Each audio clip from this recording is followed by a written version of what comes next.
je ne suis pas l'auteur de cette musique. Je ne suis pas l'auteur de cette chanson. Il s'agit de Sylvain Akwala. Pour ceux qui veulent de l'adoration, pour ceux qui veulent écouter des louanges, de la musique gospel d'adoration pure, je vous conseille de chercher Sylvain Akwala et de l'écouter. Vous serez richement rempli du Saint-Esprit parce que sa musique apporte de l'enseignement et aussi nous permet de nous rapprocher de Dieu spirituellement. Car nous savons tous que c'est en esprit et en vérité que nous devons nous rapprocher de notre Père. Nous qui sommes chrétiens. Maintenant, nous qui sommes véritables chrétiens, c'est en esprit et en vérité. Ce n'est pas par l'apparence. Ce n'est pas en portant certains vêtements. Ce n'est pas en se mettant d'une certaine façon. C'est juste en esprit et en vérité. Cela n'est pas visible des hommes, mais cela a une visibilité aux yeux de Dieu. Parce que c'est de cœur que vient la foi. Et c'est ça qui est le plus important. Ce n'est pas d'apparence, ce n'est pas de garder une longue barbe, ce n'est pas de porter un petit chapeau sur la tête ou un long chapeau sur la tête. Ce n'est pas de porter des habits blancs, des gros boubous et se balader avec ça comme ça, marcher doucement pour montrer que non, ce n'est pas ça. C'est en esprit et en vérité. Cela n'est pas visible des hommes. Alors si vous croyez que c'est en marchant avec un gros chapelet qui est visible comme des sikidas, des choses que les femmes mettent au rein, vous croyez que c'est en marchant avec ça que vous êtes un enfant de Dieu ou un véritable adorateur. Ce n'est pas ça. Ou bien en mettant un petit chapeau qui reste ici là derrière comme ça, qui est tissé à la main. Vous croyez que c'est avec ça que vous allez vous rapprocher de Dieu. Ce n'est pas ça. Ce n'est pas en marchant avec un chapelet, avec une croix, un crucifix devant que vous croyez que non, vous allez vous rapprocher de Dieu. On vous a trompé, on vous a menti. La vérité c'est que Dieu, Jésus-Christ, n'est plus sur le crucifix. Le crucifix que les catholiques ont au niveau de leur chapelet qu'ils mettent au cou là. Ils pensent que cela peut les bénir ou bien cela peut les protéger. Cela ne peut protéger personne. Et en plus, eux, ils ont encore l'enfant Jésus. Ils ont encore Jésus qui est sur le crucifix. Un crucifix avec Jésus crucifié dessus. Pour les catholiques, Jésus n'est jamais monté au ciel. Jésus est resté cloué à la croix à Golgotha. Jusqu'aujourd'hui, il y est toujours. La preuve, c'est que vous trouvez des dessins. Vous trouvez des représentations d'une personne qu'ils appellent Jésus. Vous trouvez des représentations des gens qu'ils ont mis sur le crucifix et ils disent que c'est Jésus. Alors eux, ils ont encore des idoles dans leur cathédrale. Ils ont des idoles dans leur paroisse. Eux là, qui disent qu'ils sont des chrétiens. Mais eux, ils sont encore des idolâtres. Ils ont encore des représentations de Maman Marie. Ils ont des représentations de Jésus sur la croix. Donc Jésus n'est jamais ressuscité. Selon les musulmans, selon les chrétiens, les catholiques, les musulmans, eux, ils ont la lune. Ils disent que c'est pour la guidance. Ils ont aussi les étoiles. Mais nous savons tous que cela ne peut guider personne. La seule chose et la seule personne qui peut guider une personne, qui peut guider quelqu'un sur la terre, c'est de croire en Jésus. Il n'y a que Jésus qui peut vous guider. C'est pour ça que lui-même, Allah, il a donné une sourate que j'adore. Il a dit qu'il mettra jusqu'au jour de la résurrection tous ceux qui ont suivi Jésus. Tous ceux qui ont suivi Jésus au-dessus de tous ceux qui ont mécru. Alors, nous nous posons la question, est-ce que Allah aime vraiment les musulmans? Est-ce que Allah a-t-il vraiment aimé les musulmans au point de dire qu'il mettra tous ceux qui ont suivi Jésus au-dessus de tous ceux qui ont mécru jusqu'au jour de la résurrection? Ça veut dire qu'il mettra ceux qui ont suivi Jésus au-dessus de ceux qui n'ont pas suivi. Donc, il dit qu'il mettra jusqu'au jour de la résurrection ceux qui ont suivi Jésus au-dessus de tous ceux qui ont mécru.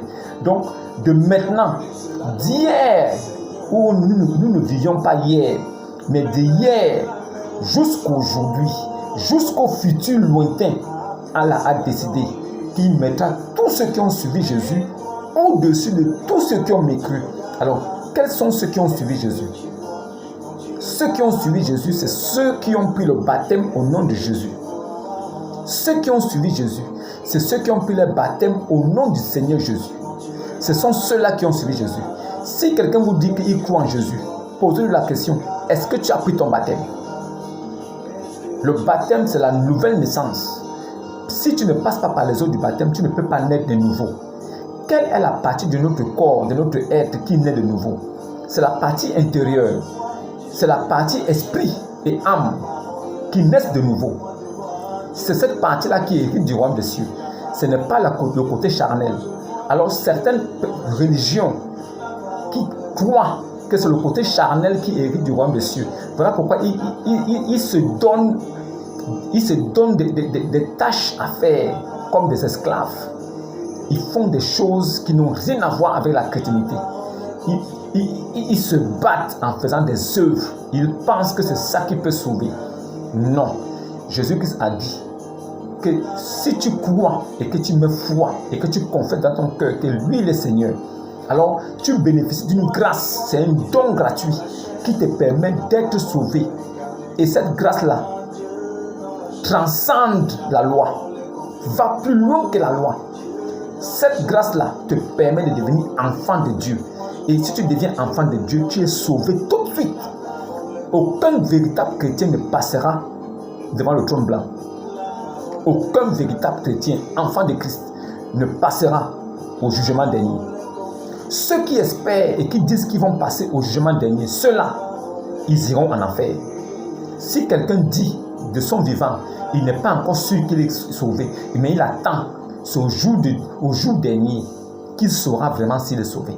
Ah, comme certaines personnes disent, en tout cas, on verra. Comme c'est ce que tu crois, en tout cas, on verra au jour dernier. On verra ça à la résurrection. Et à la résurrection, là, ceux qui seront enlevés et ressuscités, là, ce sont ceux qui ont cru en Jésus, les vrais enfants de Christ, qui ont cru en la doctrine authentique de Christ. Ceux qui ne sont pas éloignés du livre de Dieu, ceux qui ont gardé le livre de Dieu devant leur bouche et ne se sont pas éloignés. Ce que le livre de la loi ne s'éloigne point de ta bouche.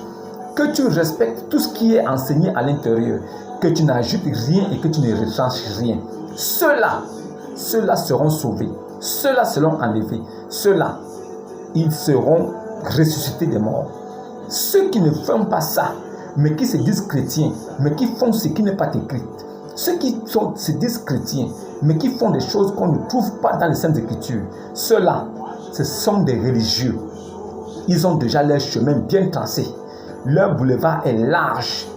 Des catholiques, les catholiques sont dedans, les assemblées de Dieu. Je voulais encore vous dire quelque chose. Vous, qui allez dans les assemblées là où tout le monde prie en même temps, là où le pasteur, le soi-disant envoyé de Dieu, il dit devant, allez, priez. En même temps que les fidèles, oh Dieu, oh Seigneur, Jésus, oh Seigneur, oh Jésus, oh le feu du Saint-Esprit vient de moi, oh Seigneur Jésus, bénis-moi, oh Seigneur Jésus, sors-moi de ma tête, oh Ribobo. Ceux qui font ça, ce sont des possédés démoniaques. Si vous voyez dans une assemblée des gens qui font Seigneur Jésus, oh, ce sont des possédés, des maudits, des bâtards. Ceux-là, Jésus-Christ ne les connaît pas. Comment peux-tu dire que tu viens de la part de Christ et tu ne sais même pas comment prier? Quel apôtre de Jésus, quel disciple de Jésus a prié comme toi? Toi, prêtre, toi, pasteur, qui se dit pasteur de Christ, toi qui dis que c'est Christ qui t'a envoyé, montre-moi votre exemple, montre-moi ton exemple dans les Saintes Écritures qui priait comme ça en vacances, qui fait le bruit la nuit pour déranger les voisins. Vous ne priez pas, vous êtes en train de conspirer, vous êtes tous des aliénés, des maudits. Vous n'avez même pas connu les Écritures. Si vous voulez prier, c'est écrit dans la Bible. Va dans les lieux secrets. Va dans ta chambre. Enferme-toi. Et prie ton Dieu là-bas qui est dans le secret. Lui aussi te verra quand tu es dans le secret. Et il t'exaucera. Ne sois pas comme les hypocrites qui aiment à prier dans les lieux ouverts publics pour que les hommes voient qu'ils sont en train de prier. Pour montrer aux autres qui sont plus religieux. C'est ce que font les assemblées de Dieu. Ils crient en faisant le bruit pour montrer aux voisins qu'eux, ils sont en train de prier Dieu. Ils sont comme les musulmans, comme les abdouls. Ils prient partout dans les coins des rues. Ils créent des embouteillages. Ils veulent montrer qu'ils sont trop croyants. Ceux-là, ce sont des hypocrites, des idolâtres. La preuve, c'est quoi? C'est qu'ils adorent des choses qui n'ont rien à voir avec le vrai Dieu. Ils n'adorent pas Dieu en esprit, en vérité. C'est le paraître. Ils veulent montrer au monde qu'ils sont des croyants. Mais nous, à qui Dieu a remis la lumière, nous connaissons la vérité. Un vrai chrétien là, il ne prie pas devant les gens. Il ne montre pas aux gens qu'il est un croyant. Il ne faut pas qu'il prie devant les gens. Il faut toujours que tout le monde voie qu'il est en train de prier. Oh Seigneur Jésus, je t'invoque Seigneur Jésus. Oh mon Père. Oh, ce sont des aliénés, des maudits. Quelqu'un qui veut prier Dieu là, Dieu est secret. il est esprit, il est invisible. Tu te mets devant les gens pour montrer que toi tu pries. Tu veux prier Dieu? Mets-toi dans les lieux secrets avec ta famille. Là où 2 ou 3 sont assemblés en son nom, il est là. Alors mettez-vous là-bas et priez votre Dieu. Il vous regardera, il vous verra, il va vous exaucer. Vous criez dans des endroits, vous vous enfermez dans des maisons bâties d'hommes, des temples bâtis des mains d'hommes. Vous vous assemblez là-bas dans la nuit à 2h, 3h. On vous entend crier tous en même temps. On vous entend prier tous en même temps. Chacun crie, tout le monde crie. Tout le monde montre qu'il est possédé par l'esprit. Tout le monde crie en tout ça là, ce sont des bêtises. Si l'Esprit Saint vous saisit là-bas, forcément il saisira aussi quelqu'un pour interpréter ce que vous dites.